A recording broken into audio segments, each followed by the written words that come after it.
in. Welcome. I'm E.G. Marshall. Welcome to a world where fears and suspense are the order. In cities and towns of North Africa, it's a common sight to see an old man sitting in the public square, surrounded by an admiring crowd who squat on their haunches as they listen to an age-old tale of courage, of romance, but above all, of mystery. Like that old man, the public teller of tales, I have a story for you. A story that takes place in our own country, which deals in matters that defy explanation. Matters which can be explained only from the tomb. What are you doing, Hugh? What are you shooting at? Don't ask questions. Just fire while I reload. Fire? At what? Straight ahead of you, where the grave is moving. Hugh, what are we doing? What is it? You saw it this time, didn't you? You saw the movement, the blurry outline of a shape. I saw a movement, but nothing else. Well, where are your eyes, Bill? It was there. You just had a look and you'd have seen it. I think. What the devil are you talking about, Hugh? Seen what? You know. The thing. The damn thing.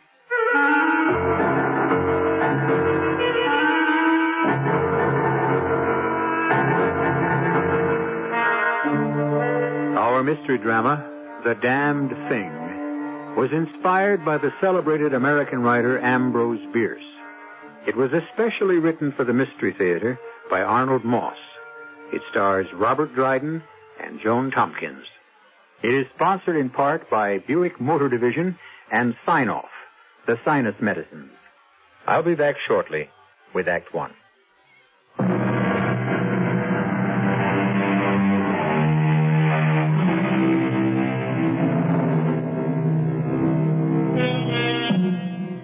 By the light of a kerosene lamp placed at one end of a rough wooden table, a tall, gaunt man is reading something written in a book. The man reads silently as his fingers trace the words. As the man lifts the book toward the light, the shadows cast by the ledger throw half of the small room into darkness, obscuring the faces of 7 men sitting against the log walls of the little cabin. On the other side sit 3 people, 2 women and a man, an elderly Indian, all equally silent, equally motionless. Next to them is an empty chair. By extending an arm, any one of them can touch the man who is lying on the table, face upward, covered by a sheet, his arms at his side. The man, Hugh Morgan, is dead. The man with the book is the district coroner. They all seem to be waiting for someone to occupy the empty chair. Finally, the tall man closes the book. There are 3 things to determine at this inquest. The identity of the deceased, the time of death, and finally the mode of the departure, the manner in which his life came to an end. There's no question of identity. These have been positively confirmed as the remains of Hugh Morgan, famous scientific book writer and, until 3 years ago, well-known professor at the State University. Upon resigning from the university, he came up here to our mountains with Mrs. Morgan to get away from city life, to get what he called closer to nature. He built this cabin pretty much with his own hands. Is that a fair statement, Ms. Morgan? That's correct, Mr. Bentley. The time of death has been determined by medical examination as between 36 and 48 hours ago. We are now waiting for Mr. William Harker, the young newspaper fellow from San Francisco, former student of Professor Morgan. His testimony, we are led to believe, may be of the greatest importance in this determination. Until such time as he arrives, we shall proceed with the investigation. I first call on the wife, the widow of the demised. Miss Morgan, if you please. Yes? Would you kindly repeat to these gentlemen what you've already told me about how your late husband met his death? My husband loved these mountains. Second only to his work, his writing. He loved nothing more dearly than walking, hunting, fishing, in all seasons, all kinds of weather. No, of course. Tell us, please, about the visits of young Mr. Harker. Well, as you've already stated, Mr. Harker is a newspaper man, a former student, a protege of Professor Morgan's. He had visited with us for a few days 5 or 6 weeks ago. You do not like Mr. Harker, do you, Miss Morgan? No, I do not. I have my reasons. Did anything unusual happen during Harker's first visit 5 or 6 weeks ago? Nothing, except for the dog. The dog? The hunting dog, Sandy. Professor Morgan and Harker went hunting. Sandy was horribly mutilated by some other animal, and he died. I've never seen Harker so upset after all those things happened. And Miss Harker's second visit? 3 days ago. There was something he said he wanted to talk to my husband about. Something that had happened on that first visit. It had to do with money. I was in the kitchen, and I distinctly remember hearing my husband say... But, Bill, a debt is a debt. And $5,000 is a lot of money. I know that, Hugh. And if I can nail this story down, write it so it makes sense, so people will believe it, I'll get that $5,000 as a bonus. And I'll return it to you. Well, I hope so, Bill. It's been almost 4 years, and we need the money. Trust me. Just help me get this story. Well, I don't know what you expect me to do. All we have to do is go back to where Sandy got hurt. Well, it's one thing for a dog. Now, suppose, just suppose... Stop worrying. Well, what makes you think you can write it so that the paper will take it? With your help, I can do it. Get your gun. I've got it. Is it loaded? Of course. All right, let's go. And the two of them left the cabin, both with loaded guns. What time of the day was it, Miss Morgan? It wasn't day. It was night. Night before last. Clear, bitterly cold. It was a sharp night. I remember looking out the window after them. They had been gone no more than 5 minutes when I heard the strangest sound. It's hard to describe to you. And then almost immediately there was a scream. And then 2 shots, one right after the other. And then, Miss Morgan? A few minutes later, young Harker burst into the cabin looking as if he'd seen a ghost. He could hardly speak. When he was able to catch his breath, he said, Mrs. Morgan, he was dead. Killed. Who killed him, Mr. Harker? I don't know. I was right there. And heaven help me, I don't know. And it's your feeling, Miss Morgan, that... My husband was a big man, sir. A strong man. He played football at college, wrestling team, too. The only thing he couldn't do was swim. But he was in perfect health. And Mr. Harker's a very slight young man, no match physically for my husband. Which leads you to believe... To do away with Hugh, Harker needed his gun. In other words, you're convinced that the shots you heard... Had to come from William Harker's hunting rifle. A double-barreled gun. Harker's motive being... To wipe out Hugh and his debt to him at the same time. For the time being, I must ask these gentlemen of the jury to question what you're implying. You see, there is some doubt whether Mr. Harker or anybody else could possibly have shot your husband. Why is that? Because the condition of the body is such that at this time we cannot tell whether or not it contains so much as a single bullet wound. I call now on Miss Viola May Atwater. Miss Atwater? Call me Viola May, like everyone else does. Yes, of course. Now, it's been previously established, Miss Viola May, that you work here in the Morgan household? Worked? And your duties were Keeping the place clean, doing some of the cooking, especially when Mrs. Morgan wasn't feeling just right. Oh, driving to town in the wagon for supplies and... Mm-hmm. Professor Morgan was in love with you, wasn't he? Well, wouldn't exactly call it love. But we did get along. Quite well. I'd like for you to tell us all how well. I'm going to have Hugh's child. That's how well. Thank you, Viola May.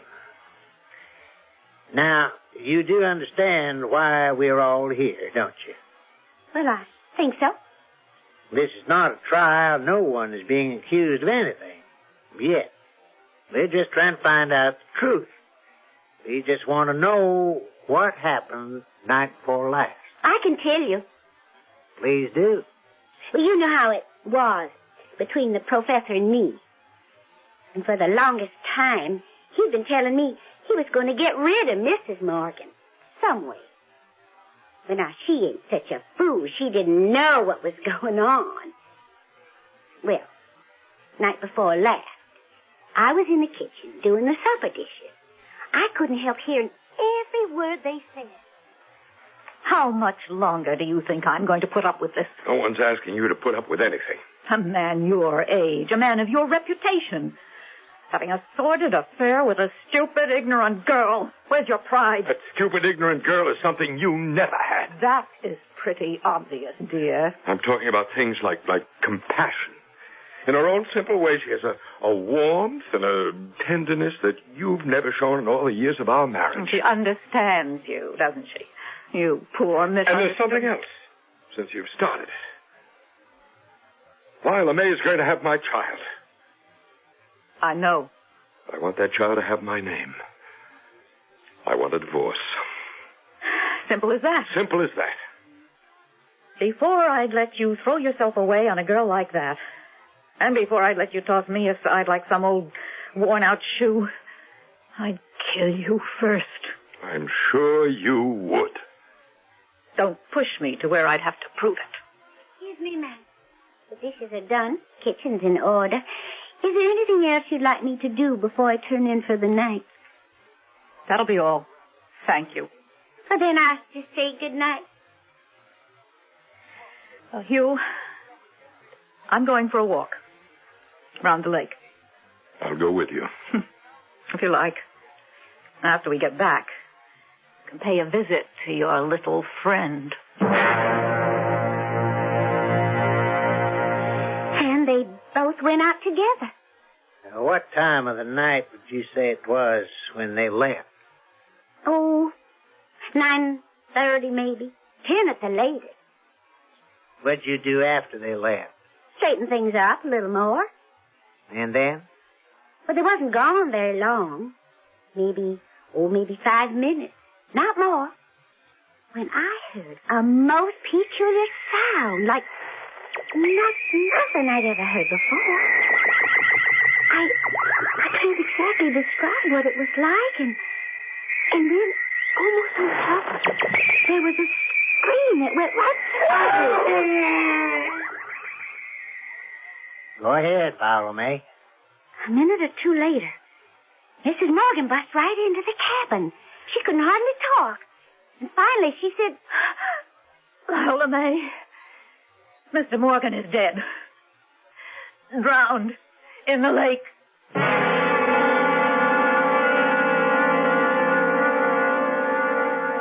Mrs. Morgan told you herself that Professor Morgan couldn't swim. Now, I think you gentlemen can see for yourselves what happened. The first chance she got, she pushed him into the lake at the part where it's real deep. Now, he struggled for a piece, and in the darkness of the night, finally give up and drowned. I see.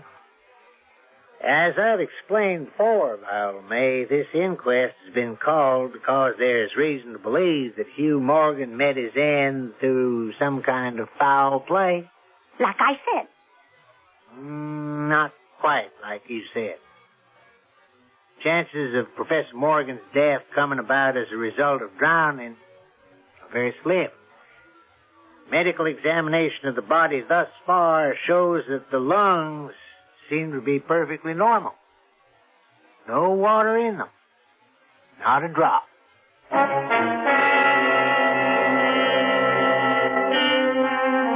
Absolute truth is a very strange thing. What seems real to one person is very often a lie to another. The fact, as one person sees it, becomes a fiction in the eye of his neighbor. What then is real? And at what point does imagination, for example, color reality? I'll return shortly with Act Two.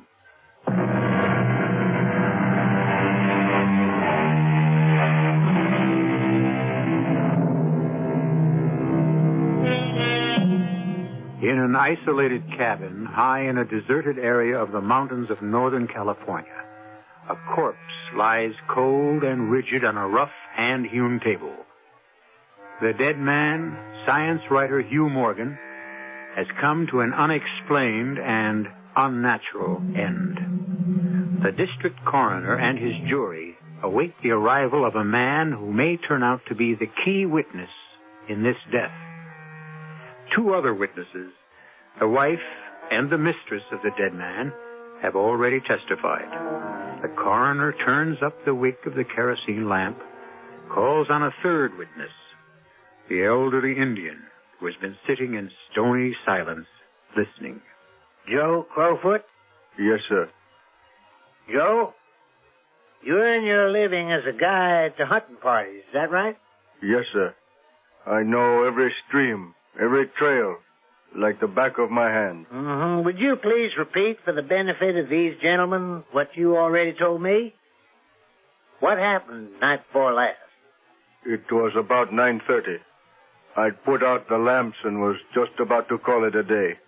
Hunting party at 5 the next morning. I'd just gone out to the rear of my shack when I heard voices. You said you loved me, Hugh. You said I was the only thing in this whole wide world that mattered to you. That's true, Viola May. Then what's all this talk you've given out to me about how the time ain't right for a divorce? It would kill her. I may not love her, but at the same time, I wouldn't want to do anything to hurt her. Ain't you the considerate one? You think nothing of hurting me. Look out for that snake. Oh. Quick, get back on the path. Oh, that was close. I couldn't see it. Well, how could you? Here, let's sit down on this stump for a minute and, for heaven's sake, keep your voice down. Joe's asleep, and we don't want to wake him. You got a responsibility, Hugh. I'm going to be mother to your child. So you say. Now, what's that mean? What makes you so sure it's me? Well, who else could...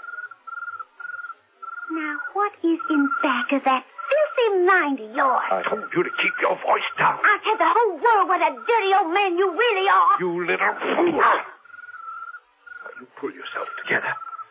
Hugh Morgan, I hope you... You pushed me, you deliberate. No. Oh, the rattlesnake, it's there. I can see it. But don't move. Lie here as quietly as... It's lifting its head, but... It bit me. Get help! You little idiot, I've been bitten. Wait, Joe Crowfoot, fast! What makes you think Joe would help you? Wake him up yourself, lover boy. I got more important things to do. Joe! Joe Crowfoot, help! I need help! Help me, somebody! In no time at all. I had him in my shack. Did everything I knew to kill the poison the snake had shot into his body. But... Yes, Joe? I guess I was too late. Within a very short time, Professor Morgan was dead. And it is your testimony that he was pushed by the young lady, Viola May, into the spot, the area where she knew there was a rattlesnake. Yes, sir. That's very interesting, Mr. Crowfoot. Why do you say that? The medical examination. As far as we can determine, not a trace of the snake's poison is in the bloodstream. Not a trace.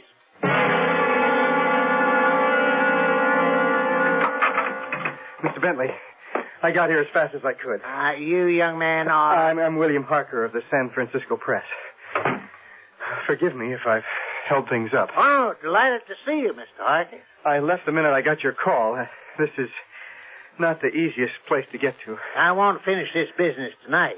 Well, I think you should know that when I left here early yesterday morning, it was not to evade your summons. No? No, it was to get the story to my paper. The story of Hugh Morgan's death. Now, Mr. Harker, we've heard 3 different versions tonight of how Hugh Morgan met his death. And none of them has yet been substantiated by the facts of the medical examination of the body. Now, have we any reason to expect that the account you posted to your newspaper, Mr. Harker, will be anything like the story you will give here? That's up to you, sir. I've made a carbon copy of what I wrote for my paper. You're welcome to see it. It's incredible. More incredible than pure fiction, but it is the truth. I'll swear to it. All right, we'll resume the inquest. Mr. Harker, would you kindly be seated? Now, you knew the deceased, Hugh Morgan? Yes. How well? He was my professor at the university. It taught me everything I knew about writing. More than that. He was the closest friend I had. And you were with him when he died? I was with him when he died. How'd that happen? You being here, I mean. Well, I came up 3 days ago to shoot and fish. Part of my purpose, however, was to follow up on the story of the dog, Sandy. You see, I had been here 5 weeks earlier. On a purely friendly visit to your old teacher? Well, on that occasion, we went out hunting, as we'd usually done on previous visits. It was still dark. The sun had not yet risen when we left the cabin. Sandy! Sandy! Here, boy! Have you any idea where that silly dog went? Well, he was here a minute ago, Hugh. Funniest thing, he just disappeared. Oh, but he'll be back. In the meantime, we'll have to do without him. Well, now, let's see if we're as good as he is in raising some quail. What's our best ground? Beyond that ridge, I'd say.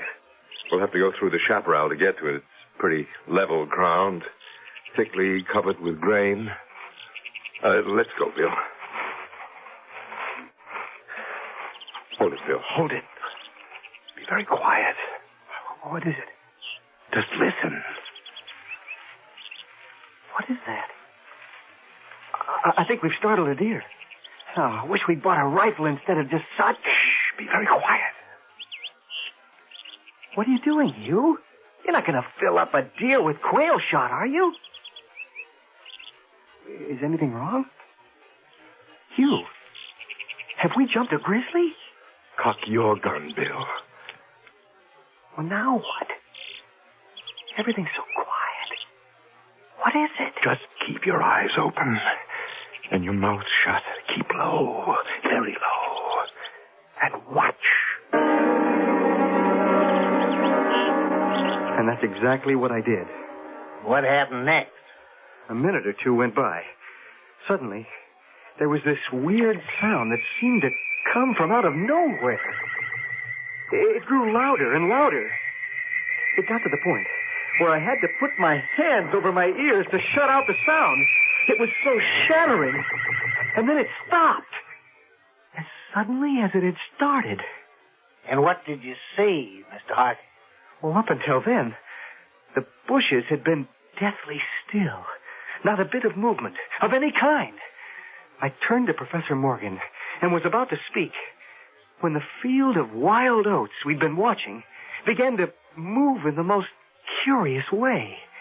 It seemed as if the oats were being stirred up by a streak of wind, which, well, not only bent it, but pressed it down, crushed it, so that it didn't rise, as if some huge, invisible, what can I call it, presence was moving slowly along through the oats, stepping on it with giant feet. And this movement, foot by foot, was prolonging itself directly toward us. What was your feeling, Mr. Harker, as you were watching this strange occurrence? Well, I must confess that I lay there in the chaparral, right beside Professor Morgan, watching this fantastic thing happen. And I was not afraid. Was this equally true of your companion? No, he was terrified. What are you doing, Hugh? What are you shooting at? Don't ask questions. Just fire while I reload. Fire? At what? Straight ahead of you, where the grain is moving. Well, if you say so. Hugh, what are we doing? What is it? It's all over now. It's gone. Let's see what happened. Yeah. Oh, no. That poor Sandy. Just look at him. Ripped to pieces. As if he'd run into the blades of a threshing machine. But what did it? I didn't see anything. Well, you saw the movement, didn't you? And a sort of blurry outline of a shape? I saw the movement.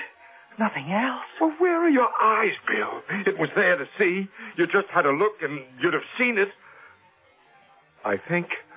What the devil are you talking about, Hugh? Seen what? The thing! The damn thing! Oh, what? That's what I call it. The damn thing. First, it did away with my chickens, and then the pigs and the cattle. And now poor Sandy, slashed to pieces. And that's not the end. Only the good Lord knows what the damn thing will destroy next. Or who?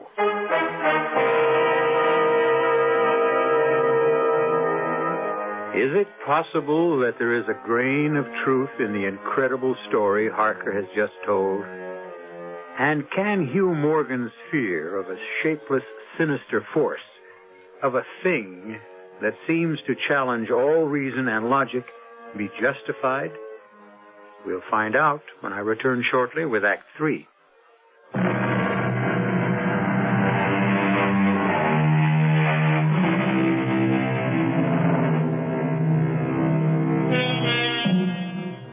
From the blank darkness outside the cabin come the familiar noises of night in the wilderness, the long, nameless note of a distant coyote, and all that mysterious chorus of small sounds that seem always to have been but half heard when they suddenly cease. But none of the company present seems to be aware of anything other than the corpse on the table before them. Please continue, Mr. Hart. Well, that's about it. We buried the dog and went back to the cabin. And never said another word to each other about what had happened that morning. You stayed on for a while? No, sir. I returned to San Francisco the next day.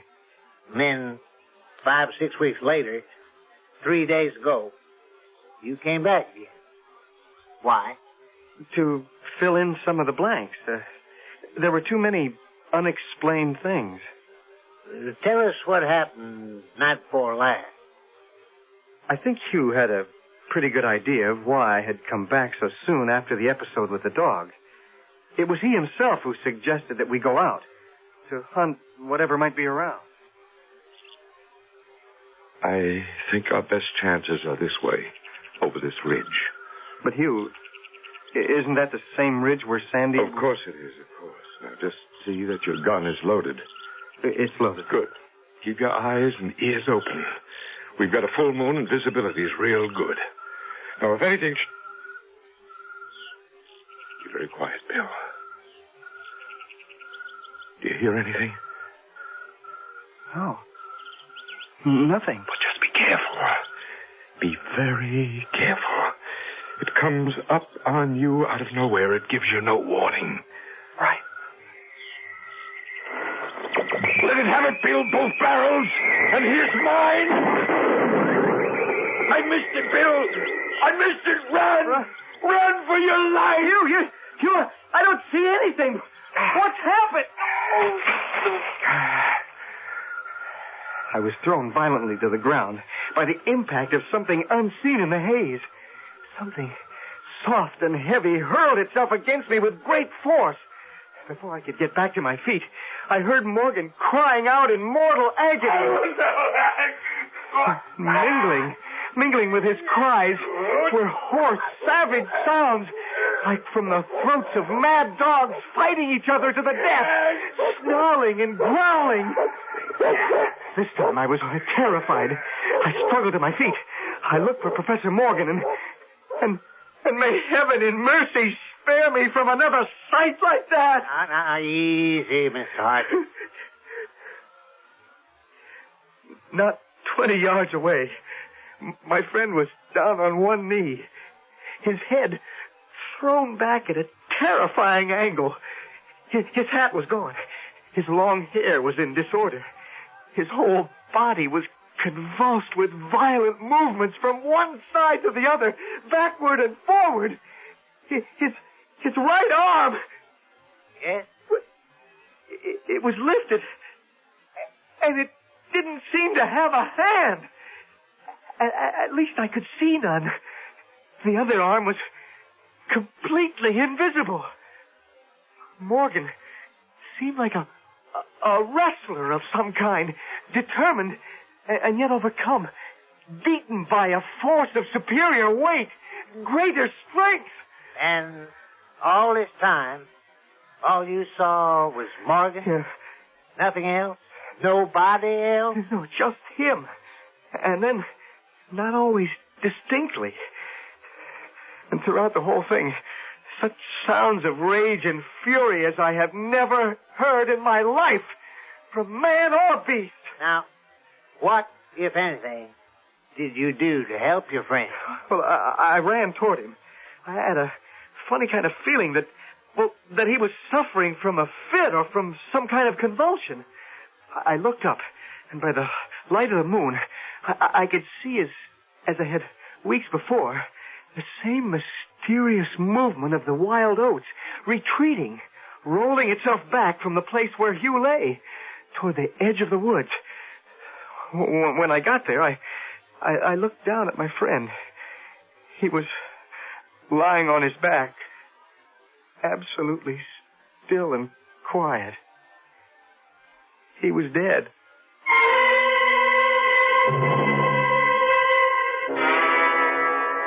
Gentlemen, you've now heard 4 different accounts from 4 different witnesses. Now, finally, there is the version of death in some mysterious manner that Morgan was killed by an unknown force or creature of some kind, which Morgan called the damn thing. Mr. Bentley, there are 2 things more I would like to bring to your attention. Yes, Mr. Hart? First, that book you placed under the table, I recognize it as Professor Morgan's diary. You seem greatly interested in it. In fact, you were reading it while I was testifying. May I see it? I'm sure it would throw a great deal of light on Morgan's death. The book will cut no figure in this matter, Mr. Harker. All the entries in it were made before Hugh Morgan's death. That's ridiculous. Now, you said there's something else you'd like to bring to our attention before a verdict is rendered? Well, there's one substantial bit of evidence which has not yet been revealed. Yes, Mr. Harker? The body of Morgan. I demand that you uncover the body right now so that we can all see whether or not I was telling the truth. I will be happy to meet with your request, Mr. Harker. Thank you, sir. Gentlemen of the jury, the body of Hugh Morgan. Now, it may be difficult to see details in this light. I read from the medical report, gentlemen. The body of the demised is covered with broad maculations of bluish black caused by extravasated contusions. That's those big black and blue marks here, and here, and over here. The chest and sides appear to have been beaten with some heavy weapon such as a bludgeon. I call your attention to these huge tears in the flesh, where the skin has been ripped into shreds and little strips.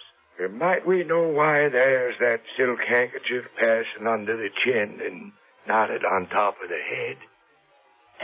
You may indeed. I'll remove it, and I think you'll see why it's there. If it weren't there, the head would almost be separate, detached from the rest of the body. What was once the neck and throat have, as you can see, been chewed away. That satisfy you, Mr. Harker? I thank you very much. Now I will ask the jury to adjourn for its verdict.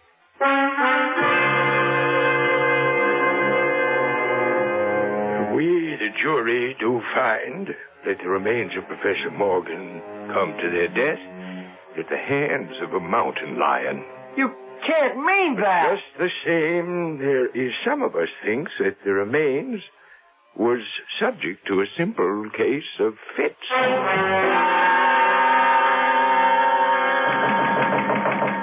Come in. Oh, Mr. Harker. Can't say I'm surprised to see you. To what does my humble office owe the honor of your visit? I can't accept the verdict your jury gave last night. Unfortunately, there ain't much you can do about it. I think there is, sir. I can establish the truth about Hugh Morgan's death. And how exactly do you propose to do that, Mr. Harker? Take a look at this. What is it? A reel of tape and a recording machine. Months ago, I asked Hugh to make a day-by-day recording of whatever he saw, whatever he experienced in connection with this phenomenon. Would you like to hear it, Mr. Coroner? Yes. Yes, of course. This might just possibly make you change your mind. Listen carefully. And Sandy kept running in a kind of half circle, keeping his head turned always toward the center. You recognize that as Professor Morgan's voice? Yes, He I kept do. barking furiously. At last he ran away into the brush as fast as he could go. At first I thought maybe he'd gone mad. And then the thought occurred to me, can a dog see with his nose? Can a dog think with his nose? Do odors impress on the brain the image of the thing that gave off the odor? The next entry is a few weeks later. May 27th. It's been here again. I find evidence of its presence every day. In the morning, fresh giant footprints were there as before. I find it impossible to sleep. This is terrible and terrifying. If this is real, I shall go mad. And if it isn't real, then I'm mad already. It's like I said. June 3rd. I will not leave. I will not let it drive me away. This is my house, my land. June 5th. I can't stand it any longer. I've invited Harker to spend a couple of days here with me. He has a level head. I can tell from the way he acts whether or not he thinks I'm insane. Turn it off. I've heard all I intend to hear. Not yet, sir. We're coming to the most important part of the whole thing. Just listen. June 10th. I have it. I'm sure I have it. I have the solution to this mystery. It came to me last night suddenly. And how simple it is, how terribly simple. There are sounds we cannot hear.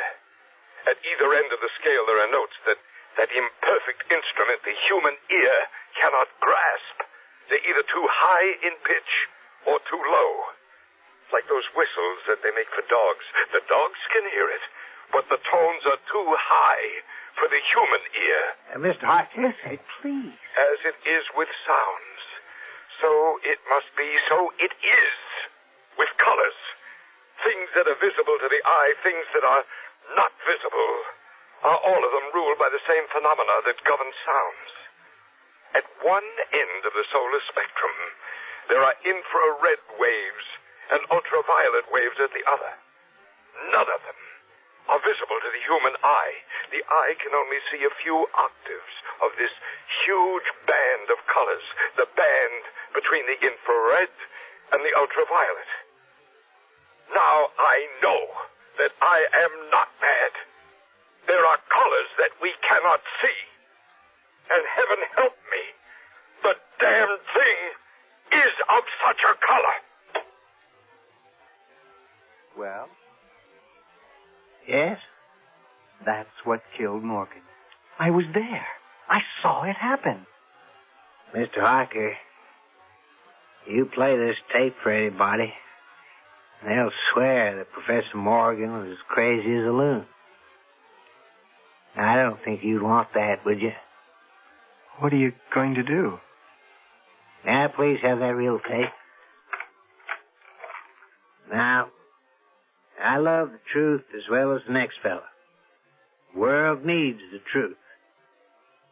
But there are times when the world has an even greater need for what is not true. For the untruth that may offer something like consolation, compassion, or hope. And so, Mr. Harker, with your permission, I think destroying this tape is the best thing we could possibly do.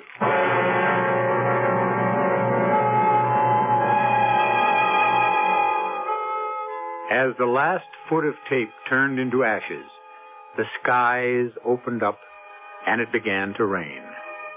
And the mutilated body of Hugh Morgan rested quietly where it was. They say, blessed is the bride the sun shines on, blessed is the corpse the rain falls on. Who knows? I'll be back in a moment.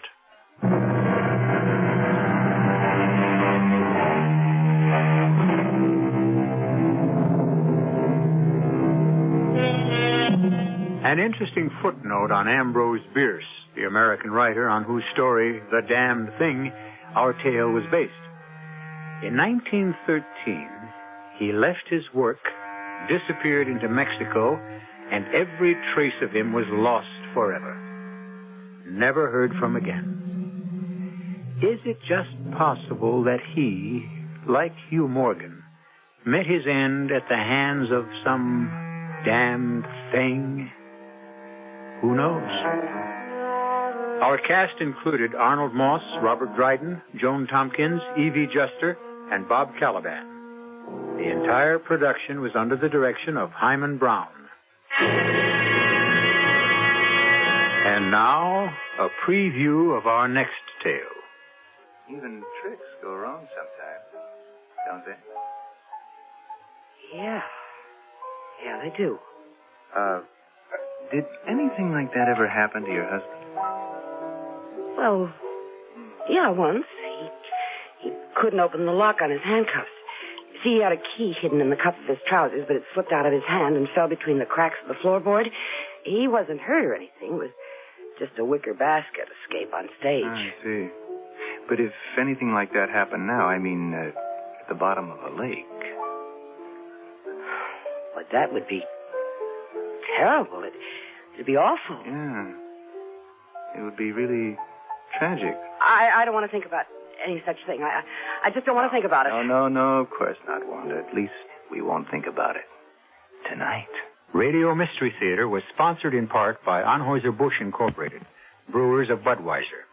This is E.G. Marshall inviting you to return to our Mystery Theater for another adventure in the macabre. Until next time, pleasant dreams.